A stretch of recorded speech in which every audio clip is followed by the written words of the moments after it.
Ils arrivent un peu tout neufs à la biologie et il faut qu'on arrive à les intéresser au plus vite.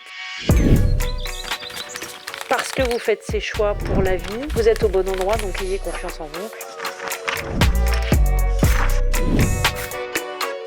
Bonjour Anne, vous êtes responsable pédagogique du diplôme d'ingénieur spécialité bioinformatique. Est-ce que vous pouvez présenter la formation? Cette formation se trouve au sein de l'EIDD, une école d'ingénieurs dans l'université Paris-Cité. Et on est au cœur de mettre la technologie numérique au plus près du vivant et d'essayer de trouver des solutions pour le vivant, que ce soit pour la santé, l'agronomie, la biodiversité, de développer des solutions numériques, donc informatiques, donc logicielles, pour traiter en général des grosses banques de données, du big data qu'il peut y avoir dans le vivant. Quelles sont les qualités importantes à avoir pour faire cette formation? Nos étudiants ingénieurs viennent de formations en général maths physique et ceux qui viennent chez nous ont en général envie de sauver le monde peut-être parce qu'ils ont envie d'aller vers le vivant. C'est des choses qui sont très très proches de l'importance du monde de demain et donc ils ont envie de donner leur capacité hautement scientifique pour développer soit des molécules, soit un savoir-faire, soit une capacité à comprendre le monde mais toujours autour du vivant. En quoi est-ce un avantage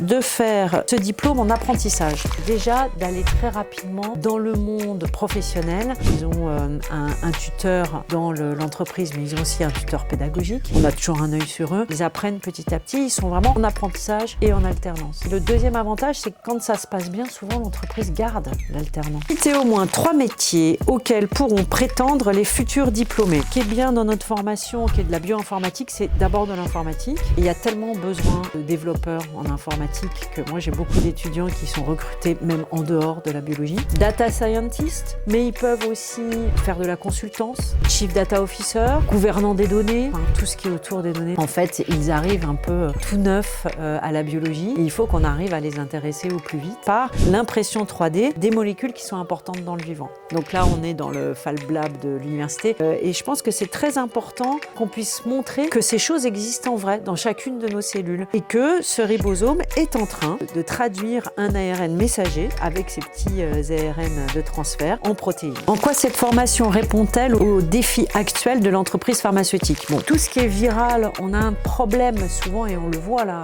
avec les virus ARN. On peut développer des médicaments, mais comme les virus mutent, le médicament va être obsolète rapidement et il va falloir en faire un nouveau. Le fait de travailler en bioinformatique et de pouvoir travailler sur toutes les données de tous les virus qui ont été séquencés jusqu'à présent nous permettent de pouvoir comparer ce qui se passe dans chaque virus et prédire l'avenir. Et donc de dire non, franchement, dans ce sens-là, vous allez essayer de développer une molécule, mais ça risque de ne pas fonctionner. Y a-t-il un sujet auquel tu aimerais sensibiliser tes futurs étudiants? Vous avez beaucoup de choses à apprendre, surtout pour les bioinformaticiens. Vous allez avoir informatique et biologie. Parce que vous faites ces choix pour la vie, vous êtes des bonnes personnes. Vous êtes au bon endroit, donc ayez confiance en vous et prenez les places importantes. Qu'ils soient sensibles à la confiance qu'ils peuvent avoir en eux-mêmes. Peut-être remercier le CFALEM de faire le lien entre les entreprises et nous. Ils sont très accompagnants, très proches de nous. Et donc, c'est tous ensemble qu'on pourra peut-être donner à nos jeunes la possibilité de s'accomplir, de faire ce qu'ils ont envie et de construire un monde